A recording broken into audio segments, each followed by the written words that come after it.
ready to start the roof, and we now have to choose our roof beams. Width-wise, from here to here is 112 inches with the overhang. I planned it that way so that every 16 inches that you have a main roof beam, it'll take 8 beams to span the width. Lengthwise, the structure was 12 feet long, and with an overhang, I think I ended up around 173.5 inches, about 14.5 feet. Now, I've got 11 to start with to choose from. It's great to start with a few extras so that you go through. We're going to organize by diameter, largest to smallest diameter, and then we'll go through and we'll take 3 of them out that are, the most crooked, or if there's any rot in any of the logs, things like this. Hi, Loco.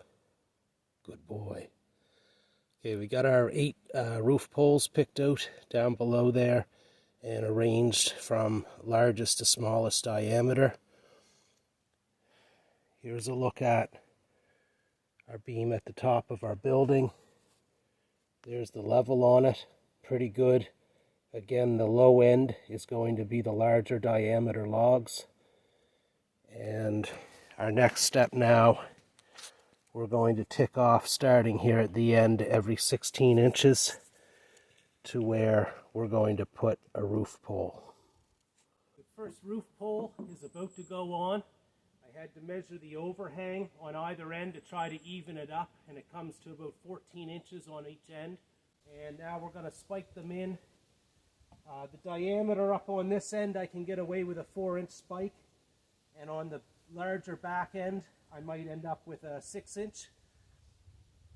I put my larger diameter ends all on the back of the building, because if snow ends up on the roof, most of the weight is going to sink towards the back as it wants to slide off that end.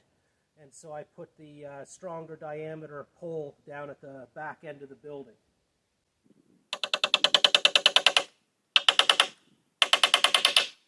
We're about to put on our second roof pole. For the first one, we chose the smallest diameter to go on the far side of the building. Now we're going to go with the largest diameter on this side here for the second pole.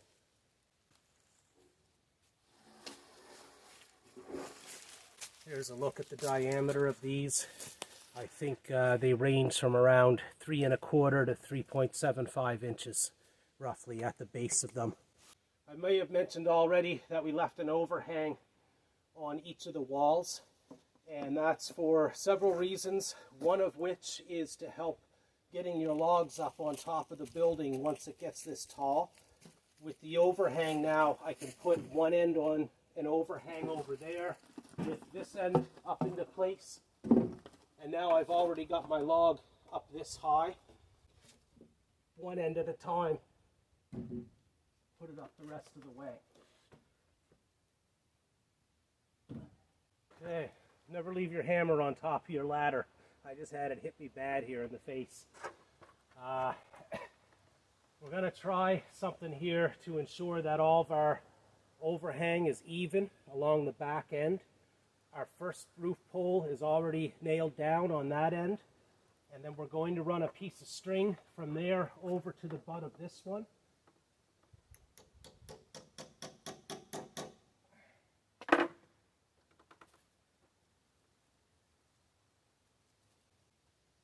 Okay, and all of the butt ends of our roof poles are going to line up with this string right here.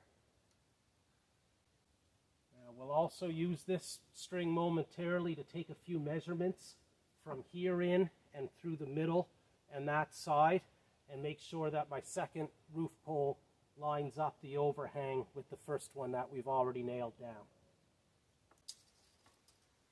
Okay, so now I've got a good vantage point of this, and from there in, 14-inch overhang, and then from here in, we're at about 14 1/4, and from here in we're 14. So it's hard to judge because you're working with a round surface here on this log, but it looks like we're at about 14 inches on either end. overhang. And so I think we're good to nail this down. Second roof pole we'll nail in place. Then we're going to lay all of our other roof poles on our 16-inch marks, running in between, lining up with the string down here at the bottom.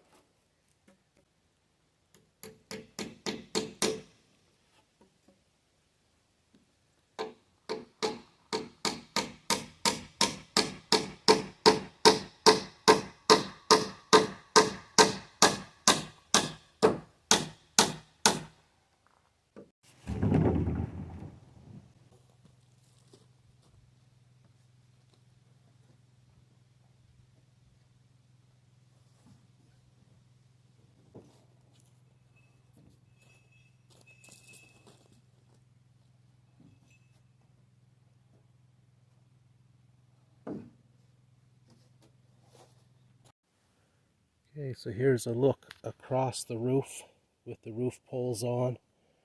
See things come pretty level across the whole span. The straighter the logs you use and the more even diameter they are, the easier it is to get your strapping across after this stage. We're at the end of our log portion of our build here. Next we have to put on our strapping on the roof and then our metal roofing, and then we'll do the walls and seal those in. We're still only in $200 to this point, and that was all on the 4x4 corner posts and the structural screws that went into them. I don't expect it's going to cost a whole lot more for the strapping, and then the metal roof, that does cost a fair amount for metal roofing.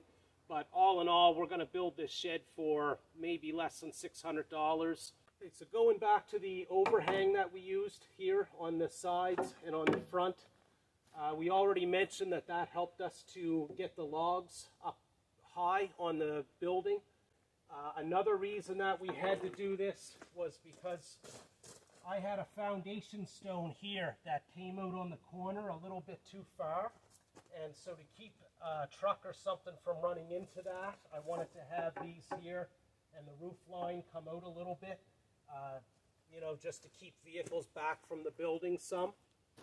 Lastly, castles were often built with matriculations, which was an overhang over their main wall so that they could throw down rocks or whatever onto their opponents.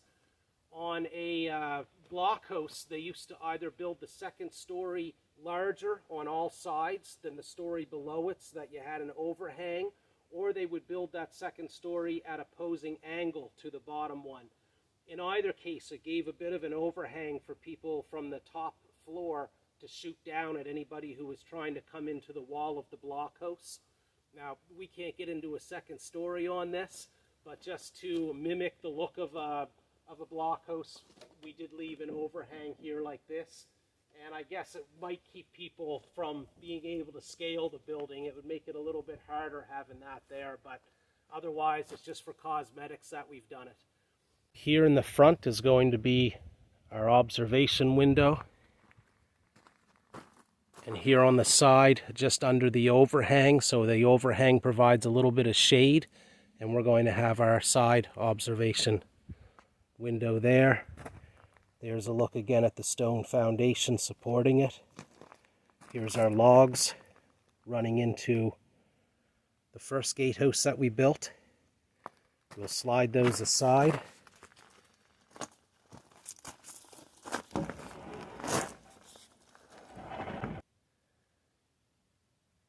Here's a look at the building from the back. Thanks everybody for watching the project so far. We really appreciate that, and we appreciate all the subscribers lately. A lot of subscribers to us is maybe 10, but still, that's awesome that people are still joining the channel and watching. We really do appreciate it. Thank you everybody.